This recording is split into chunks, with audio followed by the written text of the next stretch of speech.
Healthline, Juul holds about 70% of e-cigarettes in the US market share. Juul pods contain 5% nicotine by weight. This is twice the amount of the nicotine in most other e-cigarette products. According to a 2019 study published on tobacco control, 63% of people ages 15 to 24 did not realize that the solutions in Juul pods contain nicotine. Today, I will advocate the problem of the youth juuling in the United States and the particular course of action in order to help resolve this problem. First off, I would like to ask if anyone here has ever juuled before the age of 21 or knows someone who has. Now, it is very clear that a lot of us do know people that have juuled or have juuled ourselves.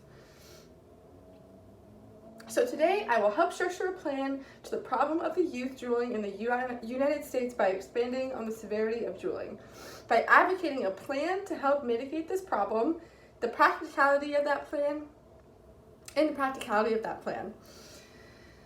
Now that I have gotten y'all's attention, I am going to talk about the severity of youth juuling in the United States. I'm going to help you better understand why youth juuling has such a large impact in the US. But first, let's hit the facts. According to 2019 National Youth Tobacco Survey, 5.3 million youth were current e-cigarette users in 2019. That is an increase in over 3 million students since 2017. That is a substantial change in those who are harming their bodies with these products.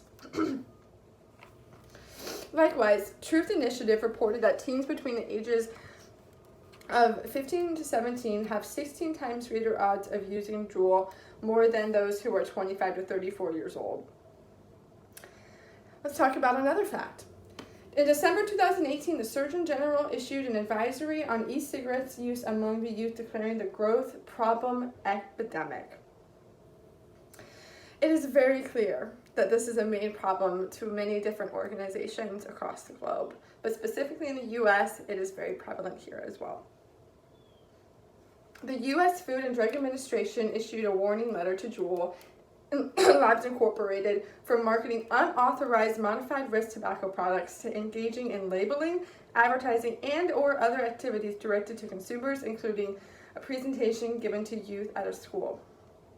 Lastly, according to the New York Times, the Massachusetts Attorney General issued a lawsuit against Juul Labs Incorporated and stated that they have purchased an ad space on numerous youth-focused outlets, including those of Cartoon Network, Nickelodeon, and 17 Magazine and other educational sites for middle schoolers and high schoolers.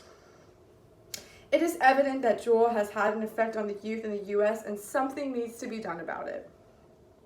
Now that we have discussed the problem, let's talk about how to resolve this issue and the practicality of that.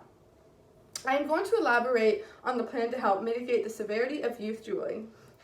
I believe creating awareness about the severity in youth juuling will open the eyes of everyone in each community. Kids and even teens' brains are not fully developed yet. This causes many biological and neurological complications inside the body. Creating commercials, ads, billboards, and even signs around each community on how Juuls alter brain growth and brain development and brain function could cause teens and even older generations to rethink their perspective on juuling. With that being said, we need to not only create advertisements for awareness, but stop advertisements who are supporting Juul. We can make this possible by reaching out to the FDA and asking if they could restrict all television and radio ads made by Juul Labs Incorporated, because they reach a large amount of teens that snowball into them juuling during adolescence. Now I'm going to elaborate on how practical this is. Although it is time-consuming, I believe it is possible to generate revenue to run the ads on as many platforms as possible. In addition, a lot of parents can get behind this campaign to support the awareness of juuling. Connecting with the FDA so they can help stop Juul ads on TV and radio ads seem like a long shot, but since they already have them on their radar, I believe they would get behind our plan. Now that we have discussed the problem, the plan, and the practicality of the plan, I'd like to recap everything we discussed today. Juul Labs Incorporated and juuling in younger generations has a large impact in a negative way, so we came up with a way to mitigate this problem. The plan consisted of stopping all Juul ads on television and radio and creating our own ad campaign promoting the severity of drooling. If we work hard and stay focused, there could be a better and healthier life for the youth. Thank you.